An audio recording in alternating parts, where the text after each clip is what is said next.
if I were to tell you in one sentence, the basic difference is profit motive.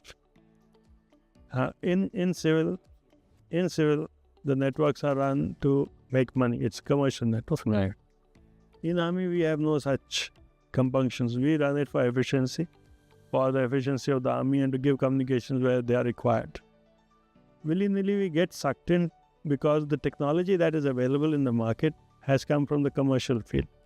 Earlier days, it used to be that the military used to bring in technology and the civilians used to adapt it. Right. No longer. Now the technology cycle has become so short that the Army cannot afford, the defense forces cannot afford to wait for long R&D and then induct technology and then the civilians will embrace it. No. So R&D is happening on both sides.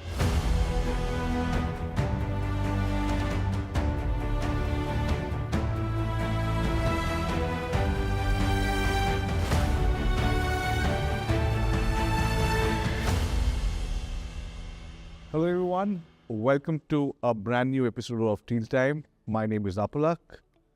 Teal Time gives me an opportunity to talk to luminaries of the industries.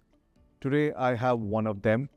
I have the privilege to host none other than General SP Kochhar, who is the Director General of COAI, which is the Cellular Operator Association of India. It's an absolute honor to host him. Kochhar, a very warm welcome to a new episode of Team Time. Thank you so much. Thank you for having me here. Pleasure, sir. Pleasure is all ours. We've tracked your journey. You're a veteran in more ways than one. And we covered that. But we all, and not all our listeners, many of them who are young entrepreneurs, people who are studying right now, trying to understand what they make out of their careers. Would love to understand a little bit about you as a person, as an individual. And it's no better way to go right at the beginning. Probably if you could spend the first couple of minutes telling a little bit about yourself. Where did your life begin with? What were your likes, dislikes, your school, college, so on and so forth? Thank you so much. I was born at Amritsar. Okay. But because my father was posted in Missouri at that time in Surah, India. Okay. So we shifted there right after I was born. Okay. And thereafter, I studied in Missouri and then in Dehradun. Okay. Missouri, I was in Hampton Court. And in Dehradun, I was in St. Joe's School. And from there, then I moved briefly to Delhi along with my father when he got posted to Delhi. Okay. But I didn't spend too much time in Delhi, less than a year. I went back into the Army. And back to Dehradun. Right. So that was my academic journey because that time the entry level was 12th pass for the Army. Right. And I completed my 12th from Dehradun. Didn't have an opportunity to complete my graduation before joining Army. All my studies thereafter I did in Army. So I did my B.Tech, I did my M.Tech, and then later after time when I finished my PhD. So that has been my journey. And those days there were not many opportunities, especially in a small town like Dehradun. Right. And we were all thinking of engineering college and medical college, and because the Army academy was there, so some of us ventured into that. So those sort of things, but at least in school we used to play. We used to have athletics, we used to have co-curricular activities, which these days, I'm afraid, has vanished. Right. So that was... Towards physical education and other... I used to take part in races and to some extent in debates, nothing more than that. Honest. But tell me something, sir. I mean, because a lot of our young listeners would love to know because, I think when we say the common citizen, right, there's a lot of reverence in our eyes for the Army, for the defense forces, right? Yet it is, as you know, it's not an easy path to follow and not easy part to crack, right? And what we've seen in many cases is people from the Army defense background, their children end up going to the defense, or there is some inspiring story which led them to join the Army. What has been your story? Well, there has not been much of a story, except that we, as youngsters, all of us were inspired by the well-dressed cadets who used to come out from IMA. Such a And right, I joined NCC, right. and that to a naval wing NCC because the uniform was very attractive. And then it was peer pressure. Everybody was appearing for the academy. I also appeared and got through. So that was the way I joined. I don't come from an army family. My father was a civilian, Wonderful. and we didn't have any relatives in the army. I was the first one to have joined. Wonderful. Wonderful. Sir, if I take the story forward, I mean, like I said, you have a checkered career in the army, and now in your incumbent position, you are the Director General of COAI, which is a very, very important role. Given your experience of the defense forces, and we understand the criticality of communication, right? And whatever, as a civilian, I would know. What are some of the best practices do you feel, our telecom sector can embark upon, given your experience in the defense? Or maybe as with your stint at COA, you have espoused upon that the sector can probably have this as part of your best practices or experiences in the Indian Army? You see, for understanding the experiences and the best practices, you must understand that what is different of the communication system in Army and Civil. Right. Okay. And if I were to tell you in one sentence, the basic difference is profit motive. In civil, the networks are run to make money. It's commercial network. Right. In Army, we have no such compunctions. We run it for efficiency, for the efficiency of the Army and to give communications where they are required. Willy-nilly, we get sucked in because the technology that is available in the market has come from the commercial field. Right. Earlier days, it used to be that the military used to bring in technology and the civilians used to adapt it. Right. No longer. Now the technology cycle has become so short that the Army cannot afford, the defense forces cannot afford to wait for long R&D and then induct technology and then the civilians will embrace it. No. So R&D is happening on both sides. And since we have to buy from the same market, we end up buying equipment which is commercially viable or has just been introduced. Now, there's a difference between the two. If an equipment has just been introduced, it has been introduced on technical parameters, not on financial parameters. That will come later. Whereas if the Army is not abreast of technology, they will miss out some very good equipment which has come in, but may not find testing in the commercial field. Right.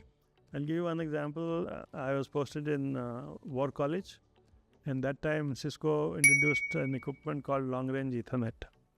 I found a lot of promise in that, and it was my task to make the campus automated. Right. So I homed on to that equipment, and we used that equipment extensively, and we rolled out the first converged network in the Army. So IT and Telecom going on the same network.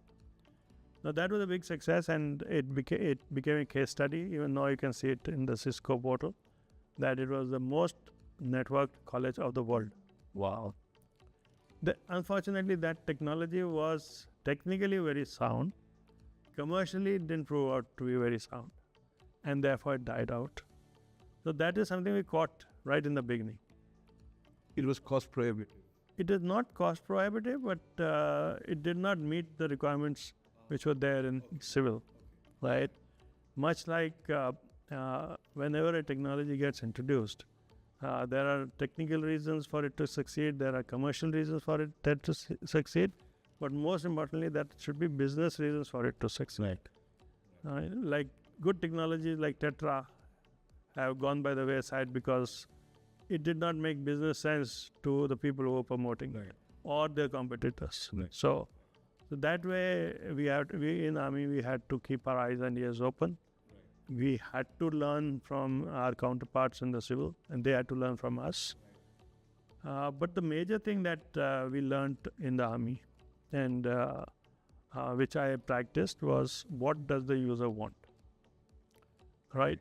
And what are the operational imperatives that the Indian Army wants as a whole. So with that in mind, then we went around looking for solutions. And those solutions then we implemented. So we not only went to the drawing board to make the solutions, we also implemented them and we then operationalized them. So it was an end-to-end thing that we did, which does not happen in civil. In civil, it are the service providers, it are the network providers, and then there are the OEMs. There are too many. Here they've confined to a few. Yes. Yes. But I'll just go back to one of the statements that you made. Very interesting. You said, like you said, in the past couple of years, we've seen the best of technology actually emerging or originating from the defense forces and being used in the consumer space or in the civilian space. You say that has changed. In the last decade, it has certainly changed. Okay. Earlier, Reason for that? because the life cycles of technology and the utilization of technology, which comes after a huge amount of investment, is not worth the while. Right. When Internet Protocol came, it took decades for it to mature in the defense labs. But look at the way it flourished after it was released in the civil. Right, I was doing my MTech that time in IIT Delhi when this was released. And nobody could ever imagine that this will take off the way it has. Right. So now everything is packetized. Right. So that is where people started realizing that R&D is essential for civil also. And defense then becomes a small part who consumes this technology. I see there's a definite shift in how things happen. Like in the last decade or so, have been fairly disruptive in terms of how we operate. Yes. And one area that, again, very interesting that you spoke about, you said when we talk about civil setups, the basic difference is organizations look for profit, whereas in defense, Efficiency. But having said so, again, please correct me if I'm wrong, sir. While we deal with modes of efficiency, there must be a cap on how much one can invest. And is there a part to this, or the only thing that would matter in a defense setup is efficiency? Money and the other aspects are not into. Certainly not. Money is important. Budgets are important. Right. But that is where innovation also comes in. That is where sound knowledge comes in, experience comes in. Right. And you see, in Army, I learned one thing, that you have to have inventory of equipment, and I include network as equipment, Right. Of three parts. One is which is getting into obsolescence. It's not obsolete, it is getting into obsolescence. Yes. That constitutes about 30% of our inventory. Right. Right. And about the current equipment should be about 40 to 50%. And the balance is the new technology which is coming in. Now, in a huge army like ours, we cannot say that we will have only current equipment and we will discard the previous equipment. We can't do that. You can't do that, right? So we do not have systems like in civil where you have at lease and you have try lease where you can get equipment, send it back. We don't have that. We have to own that equipment. Right. And in certain cases, we do, of course, hire services from trusted partners. But that is not our major way of providing networks. Right. Our requirement of communication network is actually in wartime. Right. And therefore, we cannot depend on only civil networks. Here we can, in peacetime we can, but we can't do that in war. So therefore, for field purposes, we have to have our own networks. And that is where ingenuity comes in.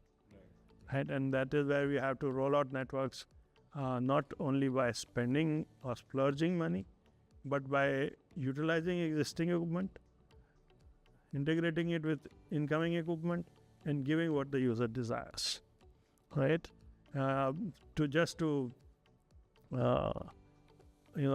Give an example. Please. We had an old network which was called the Plan R, which used to work on old technology. Used to give 12 channels, 24 channels, 36 channels. It was adapted delta modulation. So that was the network which we were having. It is still there, but it's obsolete. That time it was obsolescence. It had gone into obsolescence. So the radios which were being used there had been upgraded from time to time. but the switching equipment remained the same. So when I got posted to the deserts from the mountains, my first question was that this radio equipment gives you 2 MB stream. You are using only 512 to give 24 channels. Where is the rest of things? Nobody had an answer. And we looked at very serious way of solutions that via NATO signaling, this thing, that thing. Anyway, but finally we homed down to a very simple thing: split the bandwidth, give only 512, see whether it works or not. You match it, basically. So it worked. So we had spare bandwidth with us. So what did we do? We engineered IP networks on that. So obsolescent network running along with the current networks on the same radio network. Oh. So this is innovation. If we had to do that with new equipment, it would have cost us a bomb. We couldn't have afforded that. We see defense always in the cusp of innovation, and which is what we've seen over the years. And that's why I was curious to know how that shift of power has happened. Like you said, it's purely because the investments required and the turnaround time being so long. Tell me, sir, with this background, now, your current position, you represent industry, right? A group of organizations, we have private organizations, right? How do you, get your prior experience where you have to take care of your associate party members' interests, right? Because telecom sector, as we all know, is a very regulated sector also. There are certain governance issues, regulatory issues, so on and so forth. Yet, you need to promote the interests of all the stakeholders. How do you balance this? But there is a delicate balance, as I can see, given your experience and given your current position. The very fact that I've been here for 4 years means I'm balancing it. Okay, I'll tell you. What I learned in the Army was how to use technology optimally. Right, including innovations, without caring a damn about what profits I get. My profits were efficiency. Right. Can I keep my networks 99.9% up? If that happens, Time is more that is most important, right? Right. Here, it is not my job to see whether the networks are up or not up. Okay, from the Army, when I came into the civil world, it's not that I came straight into the COAI. I spent 6.5 years in what is called Telecom Sector Skill Council, where we were skilling people. Right. That is where I got a grounding how to mix and match Army and civil world. From the Army, I came with a background of how to train people, how to utilize the human capital. Right. Okay. In the Army, not only was I the signal officer in chief, but before that, I was also heading the HR department. So I had that mix of both, which I utilized in framing up the policy. I was the founding CEO of TSSC. Right, so we framed up good policies for training people. And what I learned there was how does the industry consume these people. So while learning about how does the industry consume the trainees which we are churning out, I also learned the working of the industry. And because the government was having an oversight, I learned the working of the civil government ministries, other than defense ministry. So there's a lot of difference between the way defense ministry works and the way other ministries work. So that is what I learned in those 6.5 years. Okay. So when I stepped into COAI, I had that as a background. Maybe if I had come straight from the Army, that would have become difficult. Yes, which is why I asked this question. Yeah. Tell me one thing. Now, again, a question which I'm sure you'll have an interesting take on this. And as a consumer, right? Nowadays we hear a lot being spoken, said about data privacy and security, right? Unfortunately, and I'm sorry if it offends anyone here, globally, I think data privacy and security is seen much more strictly and seen with much more seriousness, probably than what is expected from a country like ours, right?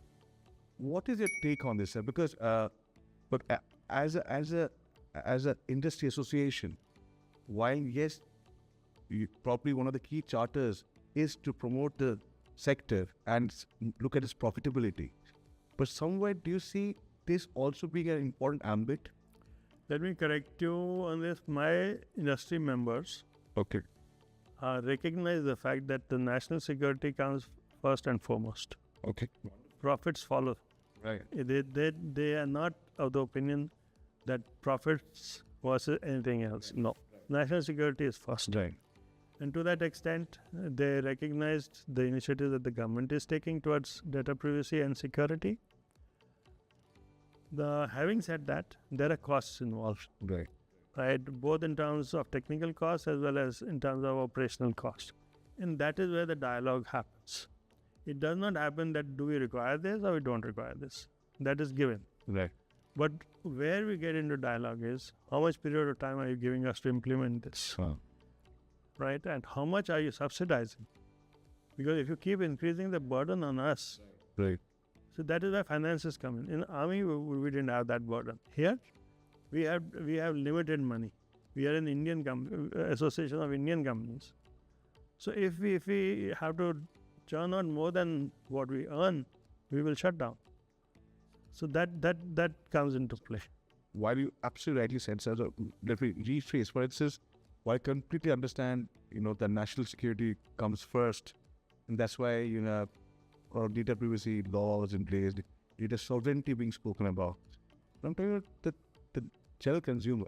So for instance, we know for a fact that my data is probably sold to a gazillion people whom I get calls from, regardless of how. So what are some steps being taken on that front, if I may? Get that. Now, if you deep dive on what you just said, it's a very important point, and it's one of the points that consumes a lot of my time. Right. We are only carriers of data, telecom networks. Right. We don't own the data. Okay. That is one. Second thing is, by law, we are not permitted to exploit that data. Right. Okay. So although we have trillions of bytes of data lying with us, we can't monetize that. But now you look at the other part, the MNCs, without naming anyone, they use data, they not only store data, they use data with impunity. Right. And there are no laws on them. The regulations which apply on a telco does not apply on the LTG. The rules which apply on a telco or the security framework under which telco operates does not apply on OTTs or LTGs. So it's not a level playing field. It is not a level. For the same service, there are two sets of rules. So this is something we have been in discussion with the government. Vociferously, we are saying same service, same rule. Right. That is one. Second, we are saying that we are an Indian company. Our three operators are Indian, all three of them. Right. Why are they being disadvantaged when it comes to MNCs who are using the same Indian data? They should contribute. Also in this. Yeah, because we say who builds the networks? Who builds the telcos? Now we build the networks to a quality that is required by the LTGs, by the larger OTT players. So you provide the platform, they make without paying anything. bring it. To create the infrastructure, they pay zilch, Right. but they earn huge amount of profit because the subscribers were riding on that. Right. So that is something which needs to be corrected. And then not only in India, it's happening the world over because we are in the middle of a change. And the only country who has constructively reached a solution is South Korea. Yeah, there the LTGs have to pay the telco to use their networks. Right. So they pay to create the infrastructure, partly pay to create the infrastructure. Right. So, you spoke about change. The sector also going through maybe your phase of complete disruption.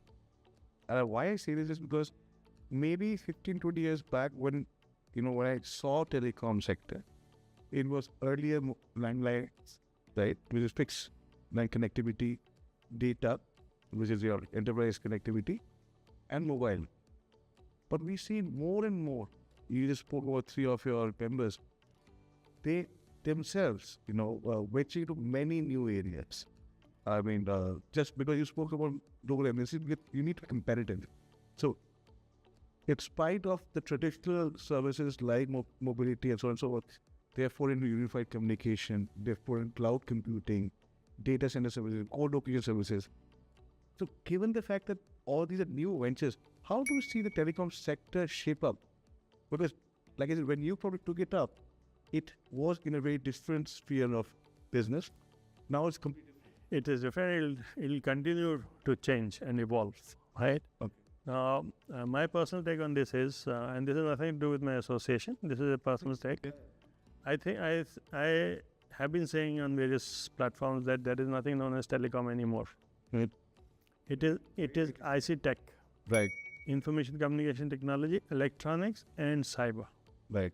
all put together. You take any equipment which you call telecom or IT, you'll find mix of all these. Right. And it's not a mixture; it's a compound. You can't separate it. Right. Okay, this is one. As far as the equipment is concerned. Okay. Now, how is the sector evolving? Mm. You yourself will agree with me, and this is world over, not only in India, that networks are not taken for granted, much like water and electricity. There will be disruptions sometimes, but networks are taken for granted, and when it is not there, then you feel the absence of networks, right? And actually, COVID made telecom run the country. Right. Right now, with networks having been taken for granted, they cannot be a money-making business alone. So if any company thinks they can run only network and make money, they can't. Right? So what is emerging now is, now I go to the OSI layer. I'll become a little technical. Please. There are 7 layers. So network is at 3. Yeah.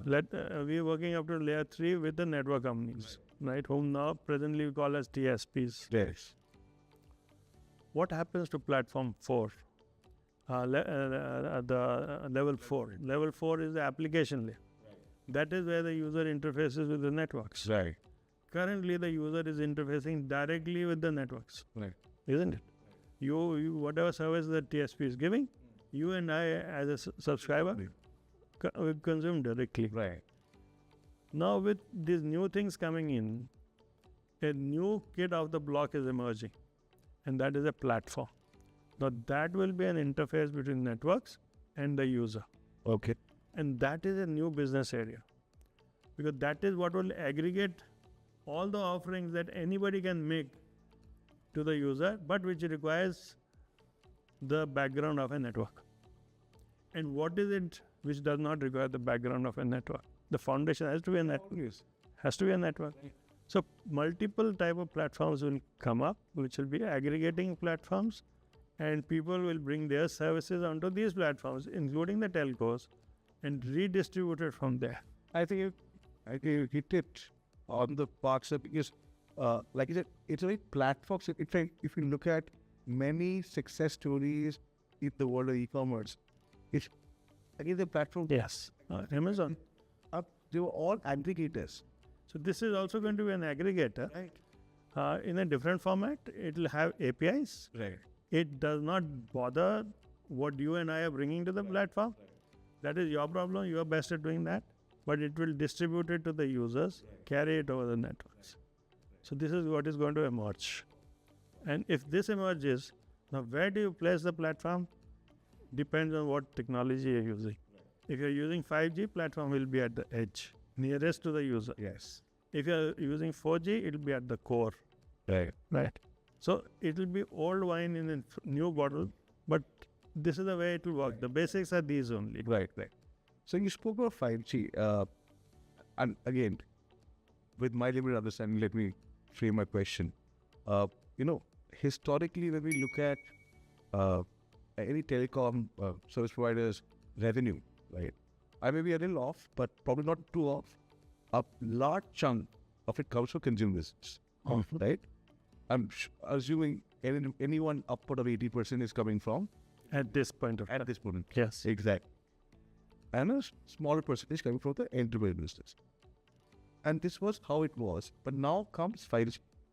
Now suddenly that story changes. We've seen, with me also talking directly with a lot of TSPs or direct network vendors, there's a lot of emphasis on enterprise case studies, which was never been the case in the past, right?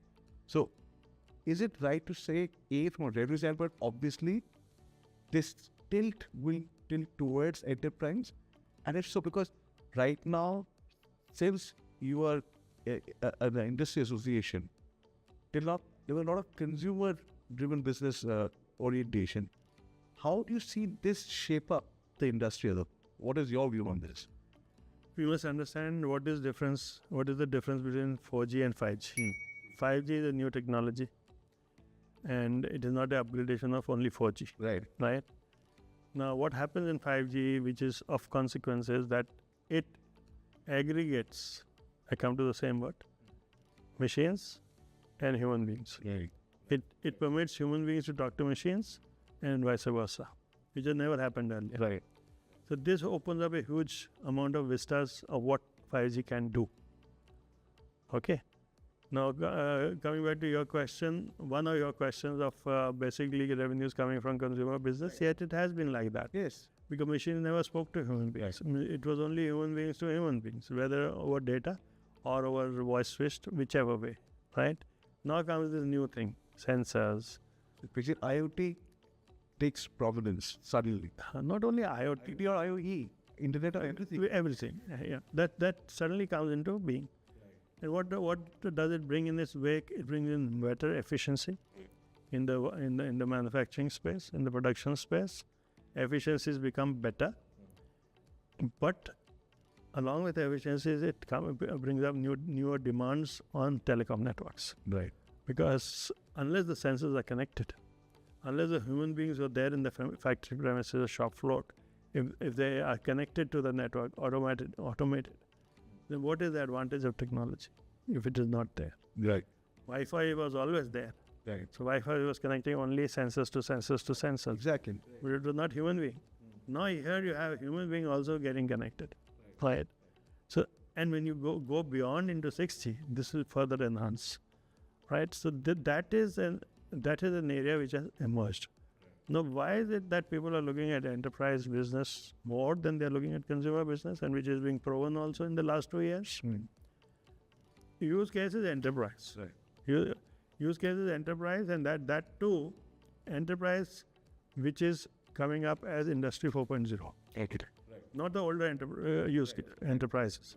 Older enterprises don't have the wherewithal of using 5G. So they are not there.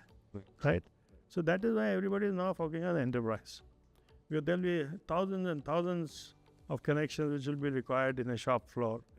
How will you handle that unless you have 5G? So you can't do that with 4G. If it could have been done with 4G, it would have been done earlier.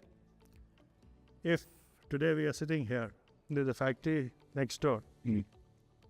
My requirement of communication is like 4G, which I just explained. That factory requires 5G connection. What do I do? Do I lay a separate network for them? I should not. I should be able to hive off something from my own network without downgrading my network and give them a better experience as per their SLS. So that is what has come with 5G. That is called slicing. Right. Now that factory owner says, I don't want to send my data outside my factory premises. Don't send. You have edge data storage devices, put it within your premise. So send only what you want to send outside. Right? So those sort of things have now opened up with 5G. It was never there earlier. So a very interesting question that I was thinking when you were speaking. There was something, somewhere you said there's nothing like that telecom is, it's all tech, like you rightly said, right? But here's the interesting question that I have for you.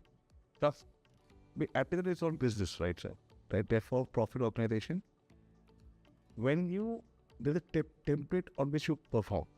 So far, you work to cater to a B2C set of customers.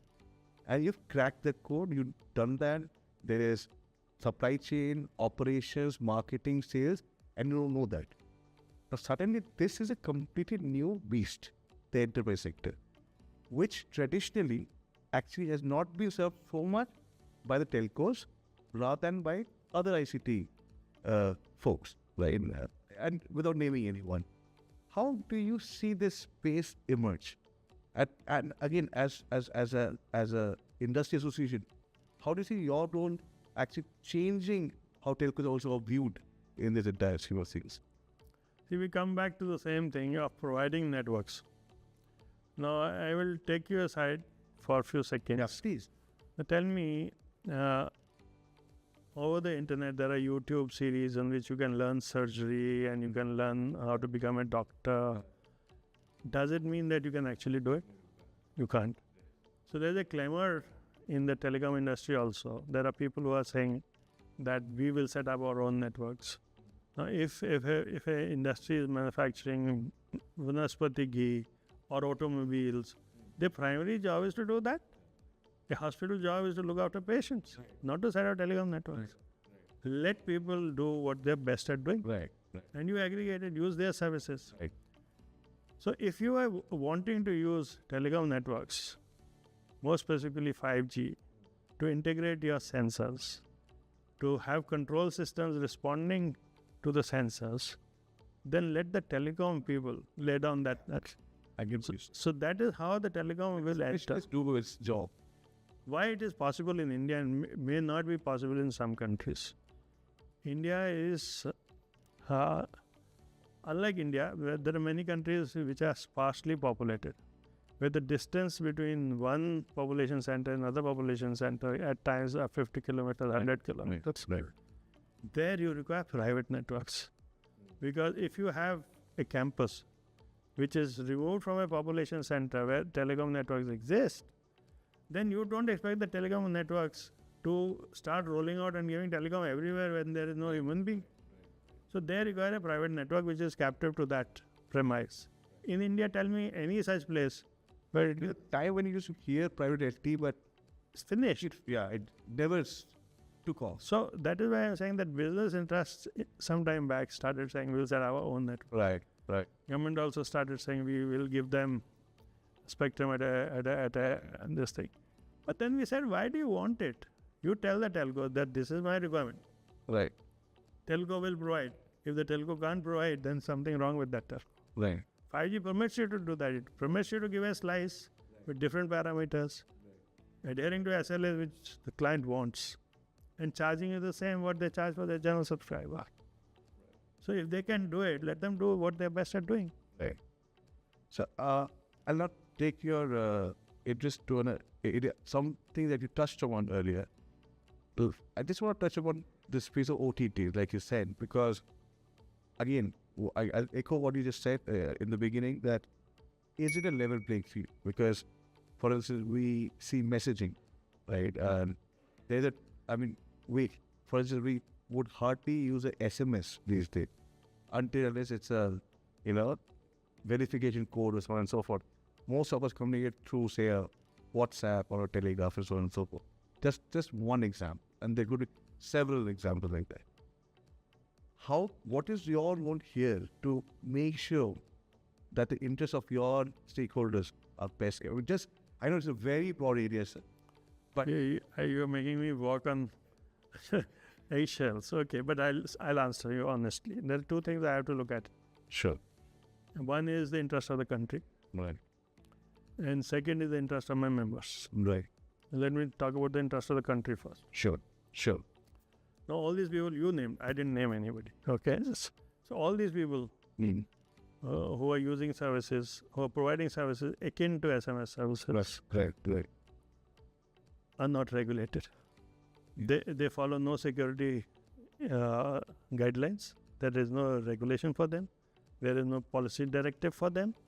There is no lawful interception for them. Okay? So they do what they feel like doing.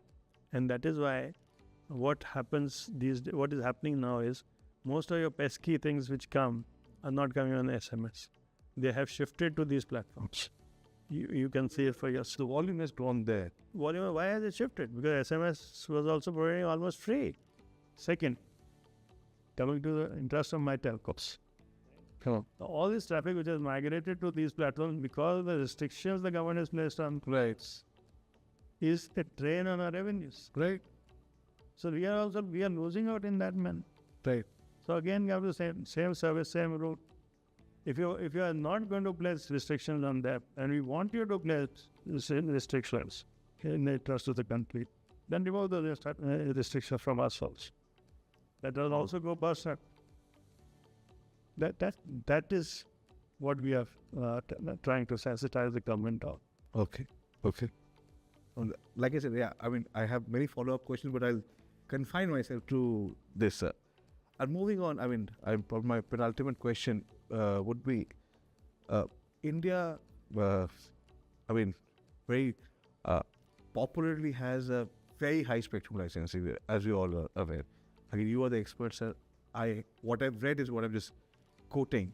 And I've been given to believe that takes a toll, because we have highest spectrum licensing, and our, I mean, the entire tariff, the revenue model is one of the most, I mean, it's the cheapest globally.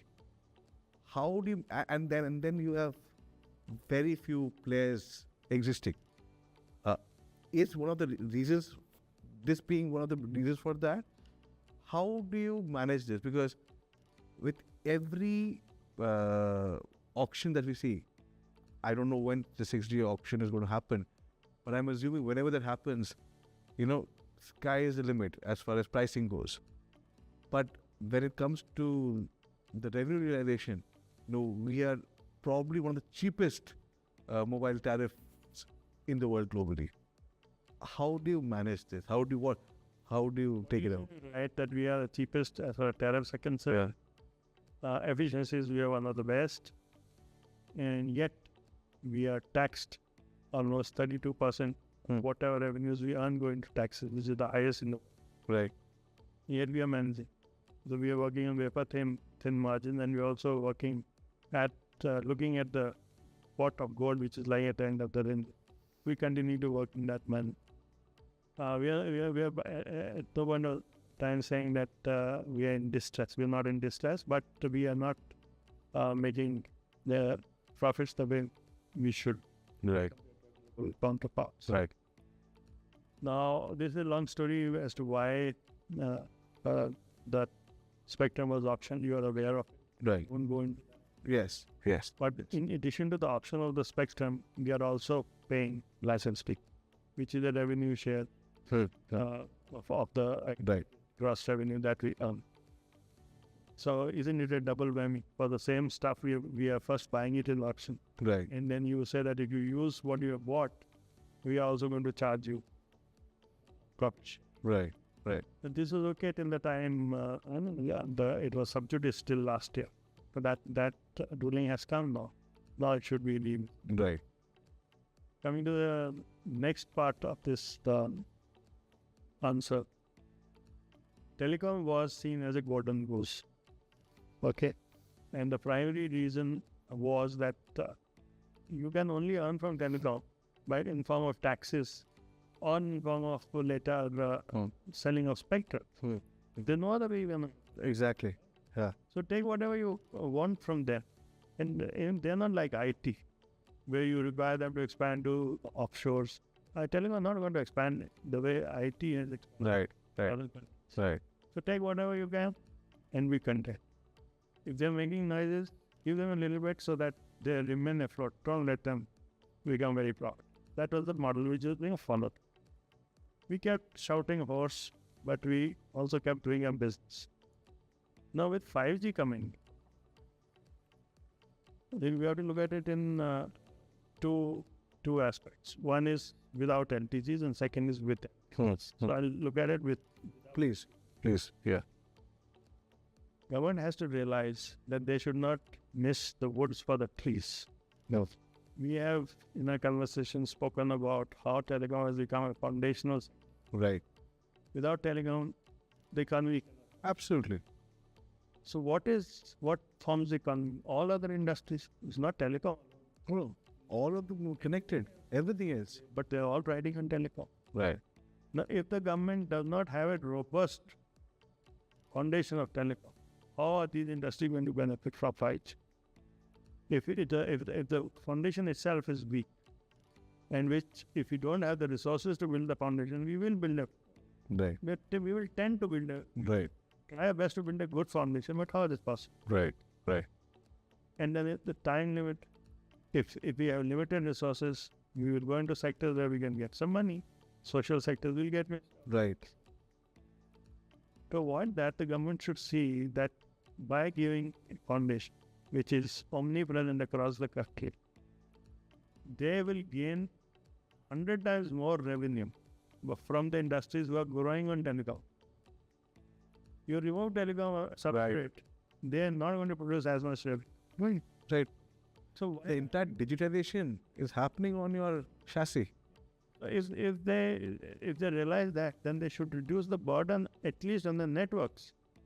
On the services, okay, we can understand you will take money, but why on the networks?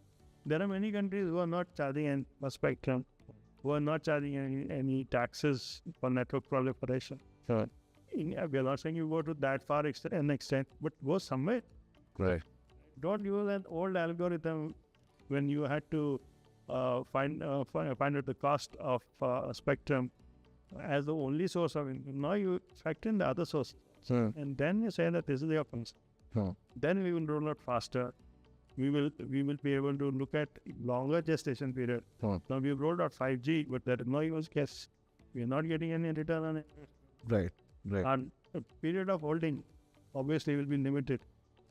So those are the things which are emerging. Now, last point which I said I'll come to. On top of all this, we have to carry LTG. LTGs. And they don't contribute anything. People tell us, why don't you sit with that? That's what we're asking the government. Make them sit with us and talk to us. If they're getting something for free, why will they sit with us? I mean, it will be madness on their part. The government says, I want to pay you. So unless the government recognizes that fact, we are not going to... So it's, to a certain extent, it becomes government's onus to make sure both the parties talk. We are not saying that you lay down a limit. Right. We're not saying that. Right. Only limit you should lay down is that our startups, our MSMEs should not be bought. They should not have to pay to the telcos. Right. So we are saying that 7%, 10% of the traffic, total traffic that we carry, if you're contributing 7%, up to 7%, we'll not take money from. But if you're contributing 60%, 70%, you bound it. Yes, yes. Got it. It ain't the answer. Like, Got it. that is not demand. Right. Right. So, riveting conversation. My last question, again, as I'm not as initiated, knowledgeable as you, but if I memory serves me correct, 2G was launched, back in 1995, and then it took about 13, 14 years for 3G to get launched, and then came 4G, and then 5G was launched back in 2022. First and foremost, for someone who is non-technical, right? What makes it change from 4G to 5G to 2G to 3G? That's one. We saw that it took a long time for, say, 3G to get launched, almost 13, 14 years. Would it mean 6G is going to get launched in the next 10 years, 5 years? That's one part of the question. The other, given that 5G has been sold with the promise of ultra low latency, right, and very, very solid network stability, what is expected of 6G and what is the future of telecom? That's my concluding question, sir. See, technology has a cycle. Right. It has to flow out of labs, out of research labs. Right. It has to go into testing modules and then into production. Right. And then into field trial, and then it gets implemented. Right? So that cycle can be shortened only to an extent, but not too much. Sure. If you compress it too much, you're not bringing out what you want. So keeping that in mind, the cycle can get stretched if the public demand is not there. Because, like I told you right in the beginning, that it's a commercial van. So if there is no demand that is visualized, then why are we going to get into production? Right. Delay. Right. Right. Having said that, it takes time to absorb technology. Right. Right. So, When we went from 1G to 2G and 2G to 3G, there's something new happened. right. 1G into a circuit system. Right? 2G, you are aware. Then Right. came 3G. What is new that came into 3G is smartphone. Right. So you got internet in your. Yes. Yeah. It took time for people to absorb that and use cases to develop. Right. Same thing happened in 3G. The speech became, Right. Right. capacity became better. Right. And then by the time we got used to it, came 4G. Right. So if you see, you may call it a coincidence, but I say it's a trend. All the odd Gs transit from 1G to 3G to 4G and 4G. 5G. Yeah. So all the odd Gs testing phases when new technology has been just introduced, Okay. and people get used to that. The people who roll out also get used to it. People who make application also get used to it. The consumer also get used to it. By the time they get used to it, the next G comes in with better flip, and that is where they exploit it. So that's why 3G did not live too long. 4G came, and the maximum exploitation took place in 4G. Absolutely. You look at 1G, nothing much happened. But going by this, then you expect 6G to be the Because see, and what is happening today, and this I see world over, whenever I travel, people are thinking of applications wearing the hat of a 4G. They have rolled out 5G, but their thinking apparatus is still 4G. right. So what they are seeing is rolling out as use cases could have been done with 4G. Right. Right. So why have we invested so much money in 5G? The reason is that they are looking at consumer business. 4G was all consumer business. So all application that they're looking at is B2C. Right. Right. Nobody is looking at, now they have started, when we are in the middle of the 5G cycle, they start thinking of enterprise.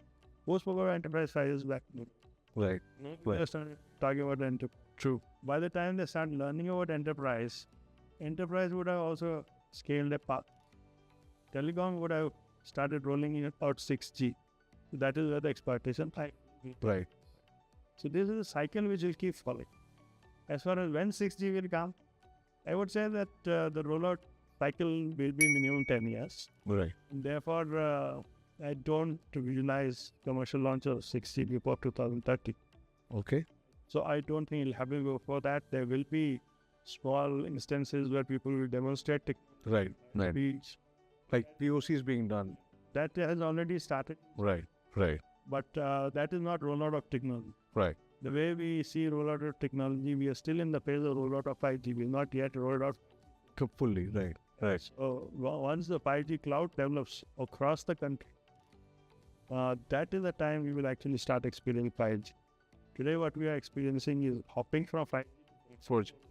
Right. Right. So that is where there is a lot of distress.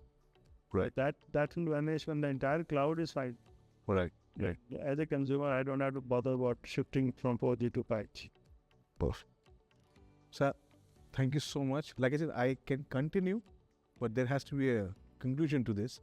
Absolute honor to host you, learned a lot, and hope I continue learning from you, speaking to you. Thank you so much. Thank you so much. I learned how to ask questions. Honor, sir. Thank you. Thank you.